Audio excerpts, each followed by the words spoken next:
Buat kalian penggemar kisah mitologi Yunani atau yang sering nontonin video-video aku pasti kenal banget sama yang namanya Prometheus, salah satu bangsa Titan yang lumayan terkenal karena punya peran yang besar dan sering muncul dalam cerita mitologi Yunani. Beberapa kisahnya juga sempat aku ceritain di video lain yang ada hubungannya sama Prometheus, meskipun di situ cuma dijelasin secara singkat atau numpang lewat doang. Makanya sekarang aku mau bahas tentang kisah Prometheus secara keseluruhan yang pastinya gak kalah keren dan menarik dari kisah dewa-dewa lain, karena Prometheus ini jadi salah satu karakter yang paling penting atau paling berpengaruh di sepanjang sejarah umat manusia menurut mitologi Yunani. Bahkan saking pentingnya karakter ini, ada banyak banget penulis-penulis kuno dan ahli sejarah yang nulis atau mengembangkan kisah Prometheus dalam karya mereka. Selain itu, Prometheus juga punya sejuta referensi yang selalu berkembang seiring dengan berjalannya waktu. Makanya sebelum masuk ke pembahasan, aku mau kasih tahu ke kalian kalau di video kali ini akan ada banyak referensi dan analogi dari berbagai sumber dan literatur. Jadi videonya bakalan panjang banget. Makanya akan aku bagi dalam 2 parts. Pembahasan kali ini juga akan terhubung ke banyak video yang udah pernah aku buat sebelumnya. Jadi yang belum nonton jangan lupa mampir ke video lainnya biar makin ngerti dan nambah wawasan. Kalau gitu tanpa basa-basi lagi, langsung aja kita masuk ke pembahasannya.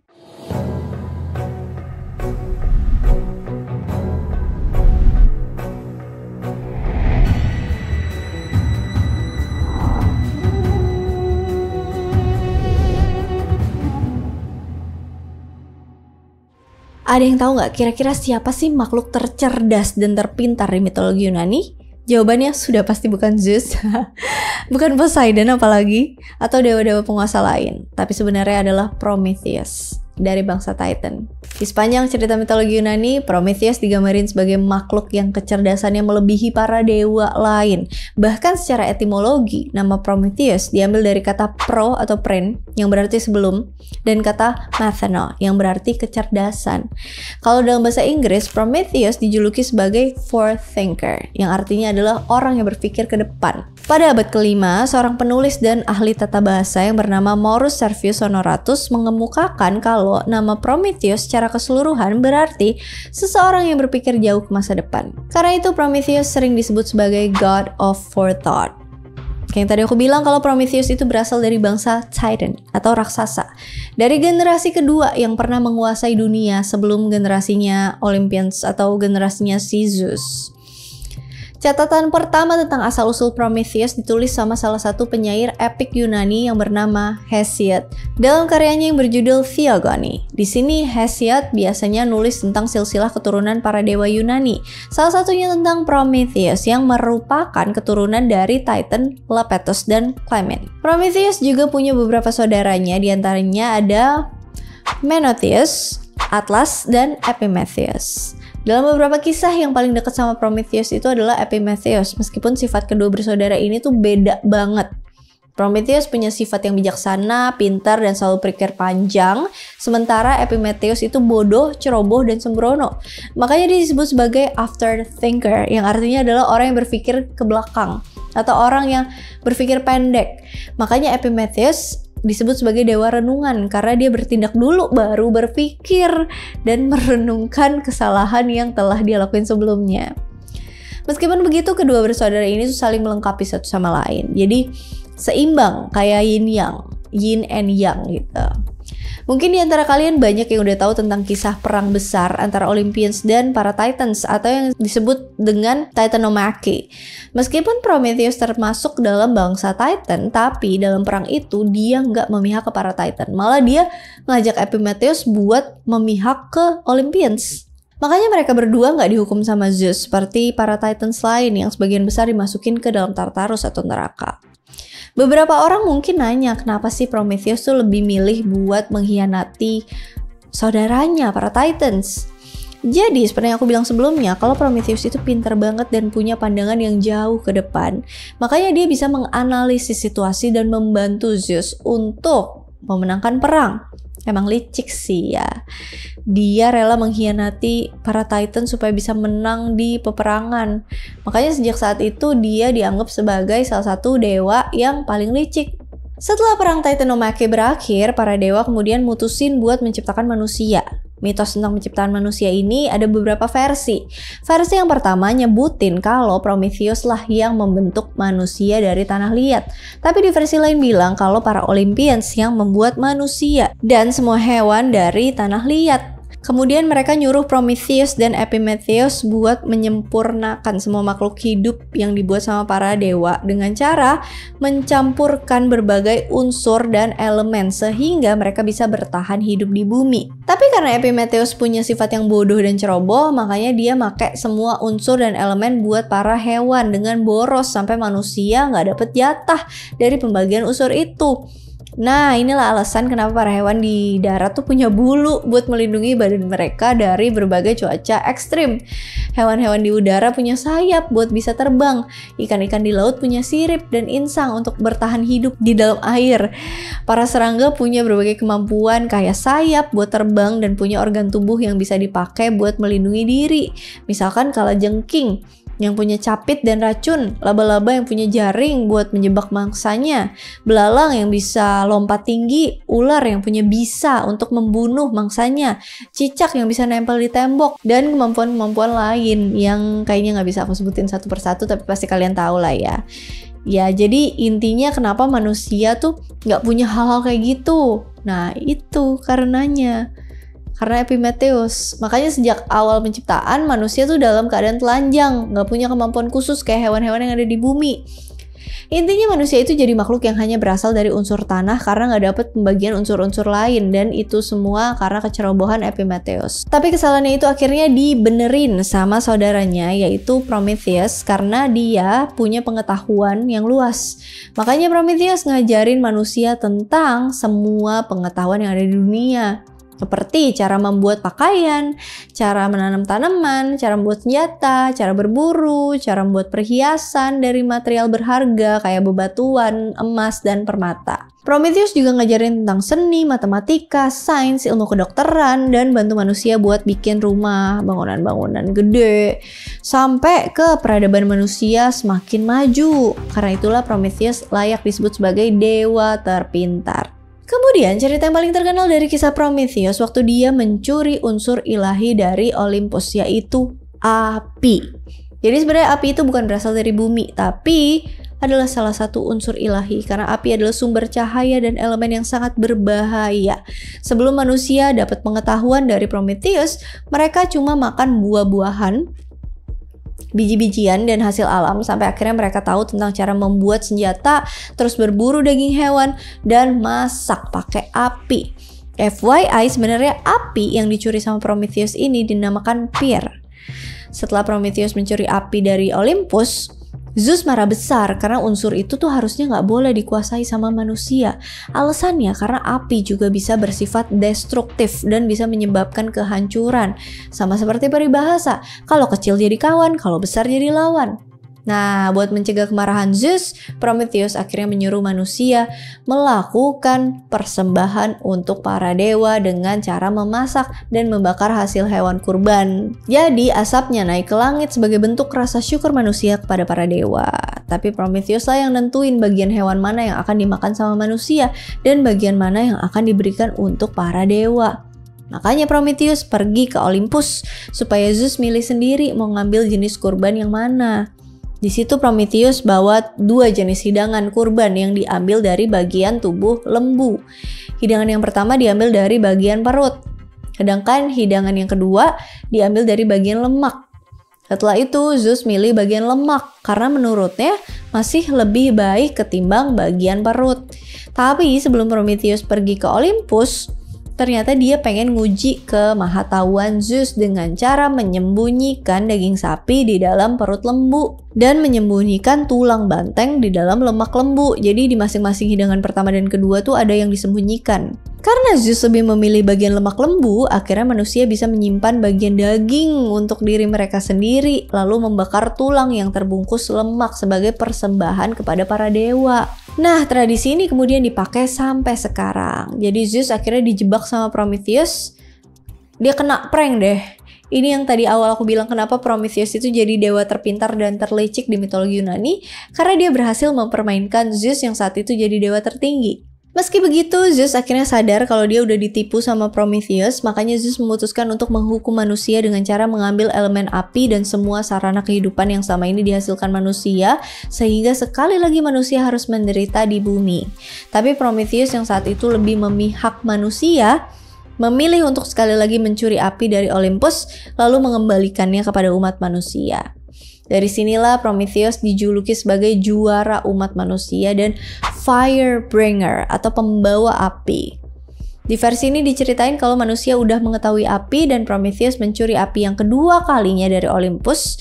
Sedangkan di versi lain nyebutin kalau Prometheus cuma sekali doang nyuri api. Dari situlah Zeus mutusin buat menghukum Prometheus.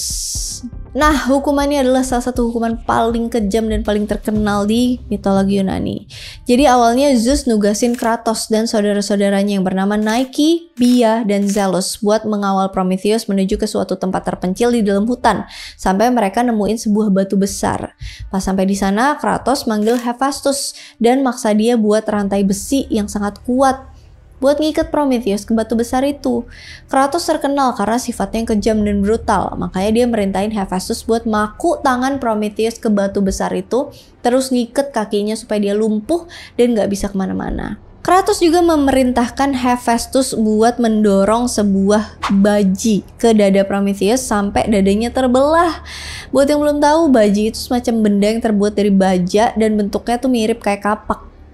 Hukuman Prometheus nggak berakhir sampai di situ karena Zeus juga mengirim seekor burung elang buat memakan hati Prometheus. Apesnya setiap malam hati Prometheus akan beregenerasi atau tumbuh kembali sehingga besok pagi elang itu balik lagi dan makan hatinya. Jadi ngulang-ngulang terus sampai dia tersiksa untuk selama-lamanya. Kratos juga bilang kalau Prometheus nggak akan pernah bisa lepas dari hukuman itu. Tapi uniknya Prometheus emang udah memprediksi kalau dia bakalan dihukum sama Zeus dan tahu tentang semua konsekuensi yang bakalan dia terima karena Prometheus selalu berpikir ke depan. Di situ Prometheus nggak merasa bersalah, malah merasa bangga karena dia dihukum demi menyelamatkan umat manusia yang akan dimusnahkan sama Zeus. Meskipun Prometheus sekarang udah nggak bisa kemana-mana dan harus menderita siksaan setiap harinya, dia tuh nggak pernah menyesali keputusannya dan rela menanggung siksaan itu untuk manusia. Bahkan dia masih terus memikirkan masa depan manusia dengan memperingatkan Epimetheus kalau Zeus masih nyimpan dendam sama dirinya dan semua manusia. Prometheus bilang ke Epimetheus supaya jangan menerima pemberian apapun yang dikasih sama para dewa. Kalau enggak, mereka sendiri yang nantinya akan menderita. Prometheus tahu hal ini karena dia memiliki pandangan yang visioner dan memprediksi apa yang akan dilakukan Zeus. Makanya Prometheus berusaha buat mengantisipasi kemungkinan buruk itu. Ramalan Prometheus ternyata emang benar-benar terjadi karena setelah itu Zeus nyuruh Hephaestus buat manusia wanita pertama di dunia untuk menjebak Epimetheus. Ini udah pernah aku bahas di sebelumnya. Awalnya tuh manusia memang diciptakan satu jenis saja, laki-laki aja. Karena apa? Karena para dewa belum menciptakan manusia dengan sempurna kayak yang tadi. Nah, setelah Hephaestus menciptakan seorang perempuan, para dewa memberikan beberapa hadiah yang seimbang antara kebaikan dan kejahatan, yang nantinya bikin hidup manusia yang tinggal di bumi tuh jadi lebih baik sekaligus menimbulkan kesengsaraan. Hadiah baik yang pertama berasal dari Dewi Athena yang mendandani wanita itu dengan berbagai perhiasan, lalu ngajarin dia kemampuan buat menjahit dan menenun pakaian. Makanya sampai sekarang stereotip dan profesi seorang wanita udah pasti berhubungan dengan menjahit pakaian. Setelah itu Dewi Aphrodite warisin kecantikannya ke wanita ini karena Aphrodite disebut sebagai dewi yang paling cantik di mitologi Yunani. Aphrodite juga memberikan sifat kepedulian dan kasih sayang buat wanita ini. Jadi sampai sekarang seorang wanita atau seorang ibu tuh pasti sangat peduli dan sayang sama anak-anaknya. Tapi selain hal baik, ternyata mereka juga kasih hadiah buruk atau kejahatan yang dimulai dari Dewi Hera yang ngasih rasa ingin tahu atau sifat kepo. Makanya kalian perhatiin sifat perempuan itu lebih banyak keponya daripada laki-laki. Hadiah selanjutnya dikasih sama Dewa Hermes, yaitu menanamkan kebohongan dan kata-kata licik seorang perempuan untuk menipu laki-laki. Hermes juga ngasih nama perempuan ini dengan sebutan Pandora, yang artinya adalah hadiah, karena beberapa dewa yang tinggal di Olympus masing-masing ngasih hadiah buat wanita ini. Dan satu hadiah terakhir yang dikasih sama para dewa, yaitu sebuah kotak. tapi kotak itu dilarang dibuka sama Pandora. Untuk kisah selanjutnya bisa kalian lihat di video aku yang kotak Pandora. Jadi intinya Zeus ngirim Pandora ke Epimetheus dan Epimetheus pun jatuh cinta sama Pandora ini.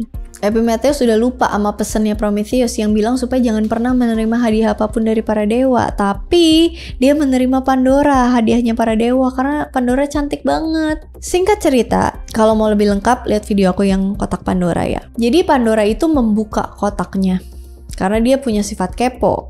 Keluarlah segala macam hal-hal negatif.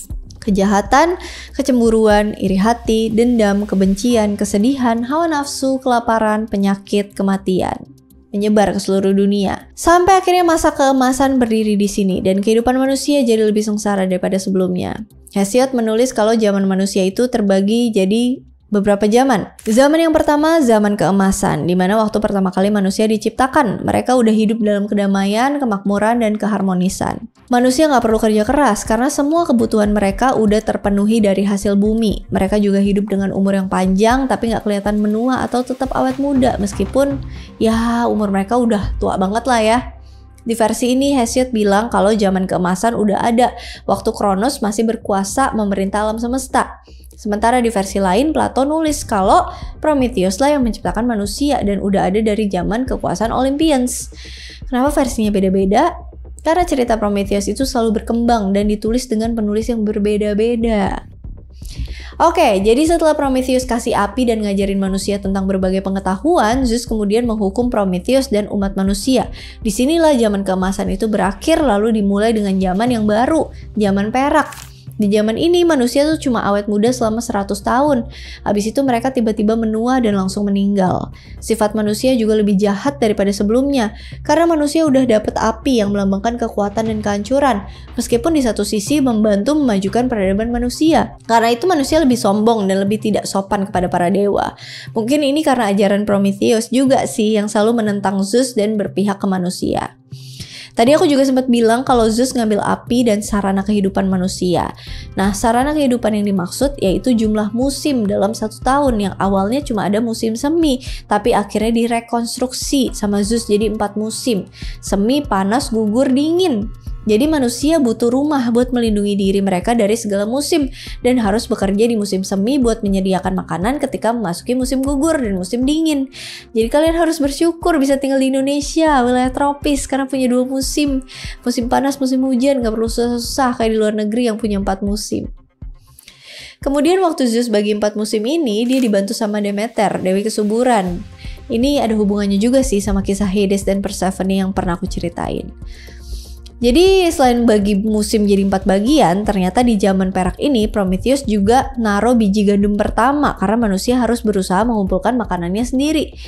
Beda jauh kan kalau dibandingin sama zaman keemasan di mana semua makanan disediain sama bumi dan manusia nggak perlu capek-capek buat kerja keras. Kemudian alasan kenapa di zaman perak ini sifat manusia jadi lebih arogan dan angkuh karena mereka udah bisa menciptakan berbagai peralatan dan senjata yang diajarin sama Prometheus. Jadi mereka benci para dewa. Setelah itu, puncak dari zaman perak ini berakhir ketika masa pemerintahan Raja Ogyges, yaitu saat Zeus udah muak sama kelakuan manusia yang gak ada sopan-sopannya di hadapan dewa. Makanya Zeus ngirim banjir besar buat memusnahkan umat manusia yang kemudian dikenal sebagai peristiwa banjir besar Ogyges. Setelah itu roh-roh manusia yang mati karena banjir itu akhirnya tinggal dengan bebas di dalam underworld meskipun mereka enggak sampai dihukum ke dalam Tartarus atau neraka terdalam. Kalau dalam Divine Comedy mereka ini kayak orang-orang yang tinggal di dalam limbo, bagian terluar dari underworld yang hidup dengan bebas tanpa mengalami hukuman yang sebenarnya. Salah satu penghuni limbo yang dilihat Dante yaitu Adam, manusia pertama yang diciptakan Tuhan. Oke, kita balik lagi ke mitologi Yunani. Jadi alasan kenapa zaman ini dinamakan zaman perak karena kehidupan manusia dianalogikan tuh kayak perak yang punya kualitas lebih rendah daripada emas, yaitu manusia di zaman keemasan.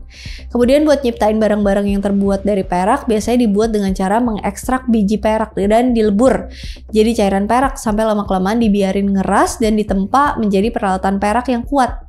Ini tuh menandakan transisi sifat manusia yang awalnya patuh sama para dewa, tapi lama-kelamaan hati manusia jadi keras dan menentang para dewa. Setelah zaman perak diakhiri dengan banjir Ogyges, ternyata Zeus kembali menciptakan manusia yang berasal dari pohon ash. Di sini sifat manusia bukannya jadi lebih baik, tapi malah lebih jahat dan lebih brutal daripada orang-orang yang ada di zaman perak. Manusia itu punya ciri-ciri fisik yang lebih kuat dan lebih besar daripada manusia yang ada di zaman sebelumnya. Mereka kemudian bikin berbagai peralatan, baju, dan senjata yang ditempa dari perunggu. Makanya zaman ini dinamakan zaman perunggu.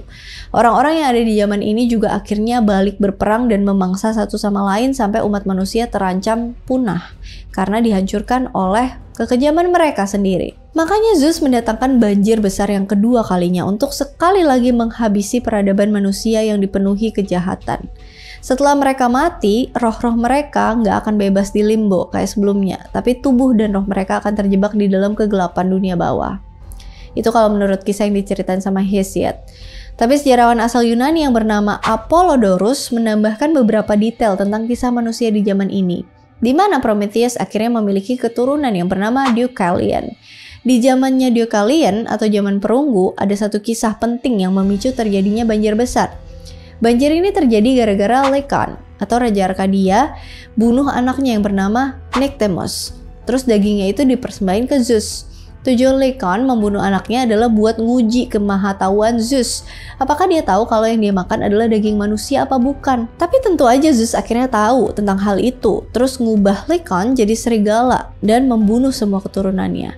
Meskipun begitu, kemarahan Zeus nggak berhenti sampai di situ karena dia akhirnya memutuskan untuk membunuh semua umat manusia dengan cara mendatangkan banjir besar yang dikenal dengan banjir Deucalion. Mungkin alasan lain kenapa Zeus bunuh semua manusia karena di zaman perunggu itu tuh makin banyak manusia yang melakukan perbuatan jahat kayak aku bilang sebelumnya. Tapi Prometheus yang tahu kalau sekali lagi Zeus akan melenyapkan umat manusia, akhirnya muak sama kelakuannya Zeus. Di situ Prometheus tetap mati-matian bela umat manusia dengan cara memperingatkan Deucalion tentang bencana banjir besar yang akan datang. Lalu dia bantu Deucalion buat bikin semacam peti buat dinaikin Deucalion dan istrinya, sampai mereka berdua selamat dari peristiwa banjir besar itu. Bukannya Prometheus udah diikat dan dihukum sama Zeus, kok dia bisa muncul lagi? Nah, itu aku jelasin nanti. Sekarang aku mau fokus nih ke kisah Deucalion dulu. Setelah banjir besar berakhir, ini nandain kalau zaman perunggu juga udah berakhir dan digantikan dengan zaman yang baru, yaitu zaman besi, yang dimulai sejak peti Deucalion terdampar di Gunung Parnassus Yunani, atau kalau dalam versi lain di Gunung Etna Italia. Setelah itu Deucalion dan istrinya berkonsultasi dengan Dewi Themis buat minta petunjuk dan bangun kembali peradaban yang udah dihancurin sama banjir besar. Themis kemudian nyuruh mereka berdua untuk menutupi kepala mereka sambil ngelempar tulang-tulang Dewi Gaia ke arah belakang. Mereka berdua sempat bingung dan mikir, ada aja gimana caranya supaya kita bisa dapetin tulang Dewi Gaia. Tapi setelah beberapa saat mereka baru ngeh, kalau Gaia kan bumi, jadi tulang-tulang yang dimaksud Themis adalah bebatuan yang ada di bumi. Makanya mereka berdua akhirnya ngelemparin bebatuan itu ke arah belakang sambil menutupi kepala mereka. Batu yang dilempar Deucalion kemudian berubah jadi anak laki-laki, batu yang dilempar Pera atau istrinya Deucalion berubah jadi anak-anak perempuan. FYI, Pera ini sebenarnya anak dari Epimetheus dan Pandora. Lalu nama Pera juga diambil dari api yang dicuri Prometheus, yaitu Per. Karena itu wanita ini punya rambut berwarna merah seperti api. Terus gimana nasib anak-anak mereka yang terbuat dari batu tadi? Jadi mereka disebut sebagai manusia-manusia lelegas yang kemudian berkembang biak dan memenuhi bumi. Nah, salah satu lelegas itu bernama Helen. Jadi bisa dibilang dia itu anaknya Deucalion. Habis itu Helen punya anak bernama Aeolus yang jadi raja di daerah Aeolia atau Thessaly. Nah, dari Raja Aeolus ini lahirlah 7 anak laki-laki yang salah satunya terkenal banget, yaitu Sisyphus. Sisyphus udah pernah aku bahas juga. Dia sering dijadiin meme yang konteksnya berasal dari hukuman Sisyphus yang dorong batu ke atas gunung, tapi pas udah nyampe di atas, batu itu jatuh lagi ke bawah dan Sisyphus harus ngulang lagi buat dorong batu itu ke atas sampai selama-lamanya. Seorang filsuf yang bernama Albert Camus mengemukakan tentang filosofi absurdism yang didasarkan dari kisah Sisyphus ini. Albert Camus bilang kalau sebenarnya Sisyphus adalah orang yang menolak kekalahan dan terus berjuang menikmati hukuman itu untuk selama-lamanya. Camus juga bilang kalau Sisyphus melakukan pemberontakan atas hidup dan gak pernah menyerah buat mendorong batu yang dianalogikan seperti siklus kehidupan manusia yang berulang-ulang, melakukan hal yang sama di dalam hidupnya. Terkadang emang kita ngerasa kalau semuanya yang kita lakuin itu sia-sia. Tapi dari Sisyphus kita belajar kalau kita nggak boleh nyerah dan terus berjuang walaupun kehidupan itu absurd. Nah, pemberontakan yang dilakukan sama Sisyphus ini bisa disebut sebagai revolt, yang akhirnya banyak dijadiin konteks meme untuk seseorang yang ngelakuin pekerjaan yang sia-sia. Lalu alasan kenapa Sisyphus dapetin hukuman itu? Karena dia manusia paling licik dari semua manusia yang ada di bumi dan berhasil nipu para dewa sama kecerdasannya. Gak heran kenapa dia paling cerdas dan licik, karena dia keturunan dari dewa Prometheus. Sifat Sisyphus yang gak pernah nyerah buat dorong batu ke atas bukit juga mirip sama sifat Prometheus yang selalu membela umat manusia untuk terus bertahan hidup meskipun Zeus udah berulang kali memberikan hukuman dan menghancurkan umat manusia. Kemiripan selanjutnya antara Sisyphus dan Prometheus bisa dilihat dari saudara kandung mereka yang sifatnya tuh sangat bertolak belakang. Kalau misalnya Epimetheus punya sifat yang bodoh, ceroboh, sembrono, dan gak pikir panjang, sama kayak saudaranya Sisyphus yang namanya Salmoneus. Dia jadi raja yang buruk karena sifatnya yang bodoh, sembrono, ceroboh, dan sombong. Ya, bahkan dia pernah cosplay jadi Zeus. Dan dia nganggap dirinya adalah Zeus. Makanya Zeus akhirnya ngancurin Salmoneus sekaligus semua orang yang ada di kotanya.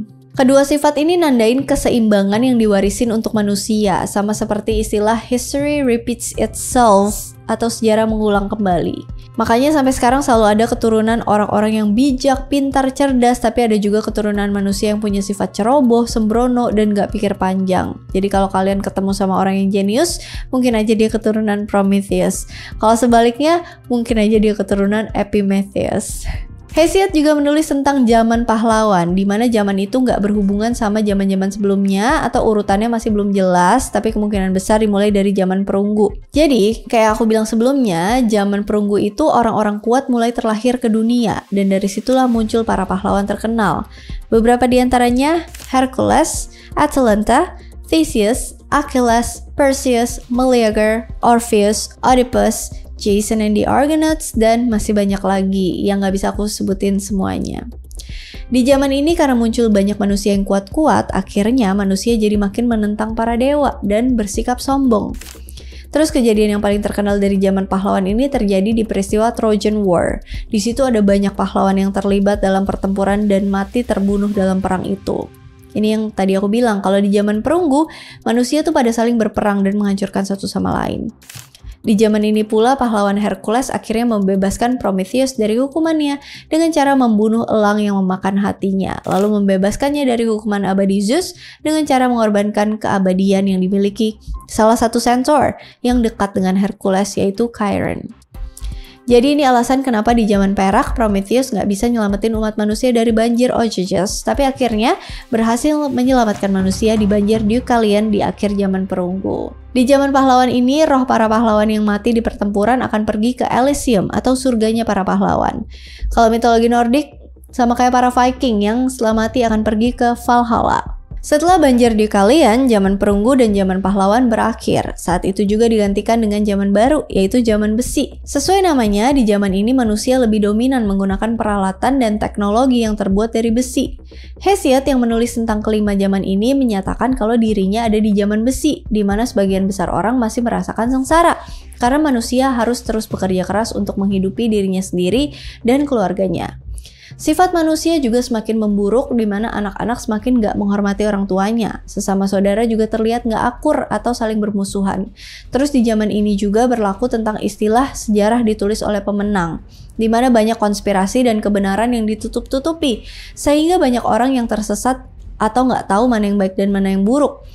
Banyak penyimpangan dan hal-hal berdosa yang dianggap sebagai hal yang biasa. Orang-orang juga udah gak malu dengan melakukan berbagai kejahatan sampai akhirnya para dewa sepenuhnya meninggalkan umat manusia.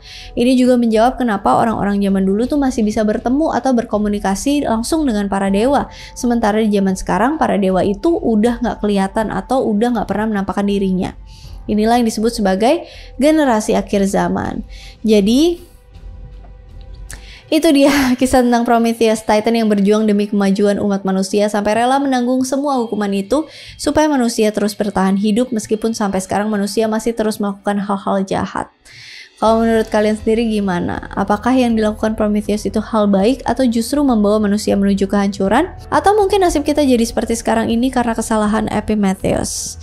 Tapi yang jelas kisah Prometheus masih belum berakhir sampai di sini karena aku akan lanjutin ceritanya di part kedua nanti. Awalnya sih aku mau bikin 1 episode aja, tapi nggak nyangka kalau cerita Prometheus tuh dalam dan kompleks banget. Makanya pembahasannya akan aku bagi jadi 2 bagian. Panjang sekali ya. Alright, segitu aja. Seperti biasa kalau ada yang mau di request, ada yang mau ditambahin, ada yang mau dikoreksi, monggo komen di kolom komentar. Ada yang mau didiskusikan, silakan diskusikan dengan sehat dan menambah wawasan di kolom komentar. Mari kita belajar bersama-sama. And as always, thank you so much for watching. I hope you guys like it and I'll see you again on my next video. Bye.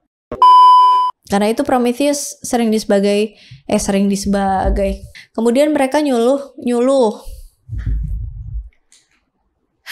Intinya, Pandora itu karena kepo dia buka kotak salah. Lalu dia bantu si Deucalion dengan membuat semacam peti buat dinaiki dan istrinya. Salah. Oedipus, Jason, dan the Ogre